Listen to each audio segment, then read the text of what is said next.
Father, Jim Kelly, was receiving cancer treatments in New York, giving them a place to stay close to the hospital and calling every week to check on Jim. I attended the debate in Charleston the other night, and I noticed how friendly and personable Mr. Trump is to strangers. He was the only candidate who walked down off the stage after the grueling 2.5-hour debate to greet the crowd, shake hands, and pose for pictures. Matthew 7:16 tells us that by their fruits ye shall know them. Donald Trump's life has borne fruit, fruit that has provided jobs to multitudes of people, in addition to the many he has helped with his generosity. I've met 3 of his children in the last week, and I can tell you they are personable, kind, and humble, successful in their family lives and in their vocations. A real credit to their father and to the Trump family. I have seen firsthand that his staff loves him and is loyal to him because of his servant leadership. In my opinion, Donald Trump lives a life of loving and helping others, as Jesus taught in the Great Commandment. My father was criticized in the early 1980s for supporting Ronald Reagan over Jimmy Carter because because Ronald Reagan was a Hollywood actor who'd been divorced and remarried, and Jimmy Carter was a Southern Baptist Sunday school teacher.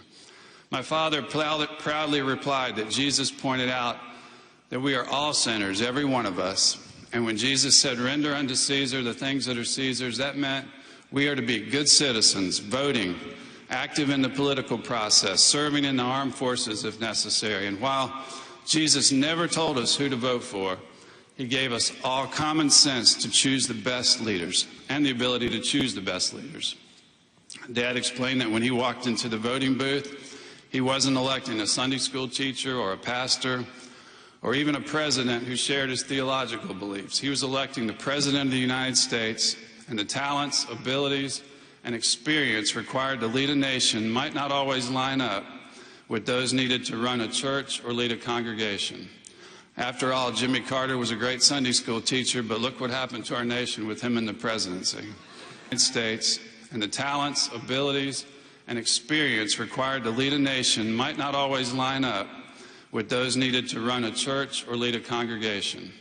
After all, Jimmy Carter was a great Sunday school teacher, but look what happened to our nation with him in the presidency. Sorry. Ted Cruz, you used to say you supported doubling the number of green cards. Now you say that you're against it. You used to support a 500% increase in the number of guest workers. Now you say that you're against it. You used to support legalizing people that were here illegally. Now you say you're against it. You used to say that you were in favor of birthright citizenship. Now you say that you are against it. And by the way, it's not just on immigration. You used to support TPA. Now you say you're against it. I saw you on the Senate floor flip your vote on crop insurance because they told you it would help you in Iowa. And last week we all saw you flip your vote on ethanol in Iowa for the same reason. That is not consistent conservatism. That is political calculation. When I'm president, I will work consistently every single day to keep this country safe, not call Edward Snowden, as you did, a great public servant. Edward Snowden is a traitor. And if I am president and we get our hands on him, he is standing trial for treason. And one more point. Every single time that there has been a defense bill in the Senate, 3 people team up to vote against it. Bernie Sanders, Rand Paul, and Ted Cruz. In fact, now, this didn't come out during the campaign that he took this loan from Goldman and from Citibank. And the question is, does this sort of change the image of Ted Cruz that he was portraying during that campaign? Well, look, I think it does. It gives his opponents a big club to hit him with. I mean, he's going after Donald Trump for having whatever New York values are, but then, you know, he's taking this huge loan from Goldman Sachs to fund what he would have you believe was a Tea Party-infused campaign that he went, you know, way down into his pockets to fund himself. I mean, Goldman's a big New York bank, obviously. So it really does undermine part of his narrative. The question is whether or not, you know, someone's going to really use that as a club against him in the primary. Jan, one of the real benefits of Donald Trump's being in this race is it's forced the mainstream media to talk about illegal immigration. Right. They don't want to talk about it. And that is very beneficial. And I think what's happening is when voters start looking at this issue, they then start asking, okay, who has a record? Who's actually been fighting on this? And for years, I've been leading the fight, actually standing shoulder to shoulder with Steve King People are fed up with politicians who say one thing and do another. They don't want a campaign conservative who opposes amnesty when they're running for president, but when they're not running for president, goes out and advocates amnesty. They want a consistent conservative who is the same yesterday, today, and tomorrow.